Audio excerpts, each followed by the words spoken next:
Hola, sóc jo, el de la tele. Bé, a la Conca d'Òdena, després de les ventades de fa uns dies, hem après d'on ve l'expressió «a prendre vent». Sí, jo, aquell dissabte fatídic de fa uns dies que feia tan vent, em vaig aixecar al matí, com sempre, com faig cada dissabte, i com que estava molt atabalat, em vaig dir, saps què? Sortiré a prendre l'aire.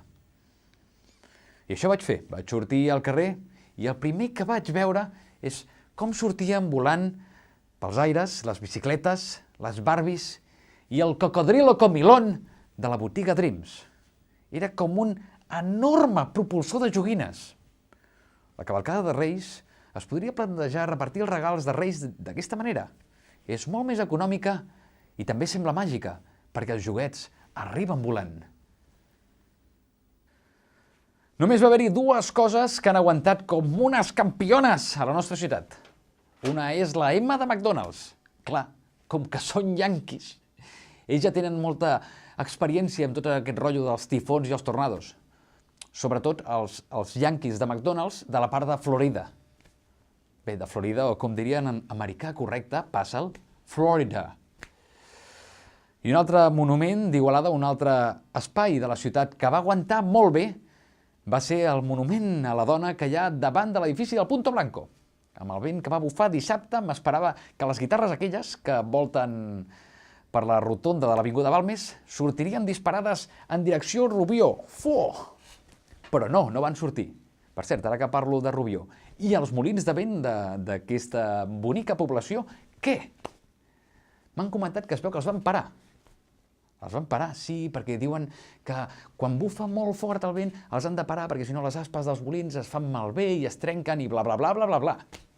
Però quin desaprofitament d'energia! Si els haguessin posat en marxa, tindríem energia gratuïta com a mínim pels propers 20 anys. Però clar, això no interessa. Per cert, que aquest és un missatge pels amics de les conspiracions, ja ho heu vist. També em va fer molta gràcia veure aquella bola que hi ha al camp de globus de l'Avinguda de Catalunya. Aquella bola que posa Igualada, ciutat de l'aire.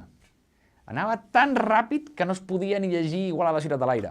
Que, per cert, ara aquí penso, podrien canviar el missatge i posar Igualada, ciutat del vent. Per cert, a que no sabeu quins són els instruments que ens agraden més als habitants de la Conca d'Òdena? Són els instruments de vent! És molt dolent, ja ho sé. I a que no sabeu quin és el vent més desagradable pels ciutadans de la Conca? La ventositat! Ja ho sé, aquest encara és més dolent que l'anterior. Però clar, dintre del programa sempre he de fer un acudit escatològic, perquè sé que us agrada, malotes! Ara, seriosament, amics de les conspiracions, sabeu quina és la teoria del Marc Castells sobre aquest temporal de vent, no? El Castells està tan obsessionat en què es tallaran molts pins del parc de Puigcornet per fer-hi una piscina, que ara va dient que el vent l'ha provocat l'Aimamí per carregar-se els pins que li molestaven per fer les obres. Ostres, bé, és una mica pillada aquesta teoria. Però de fet també ho és proposar soterrar l'Avinguda de Catalunya i ningú va dir res.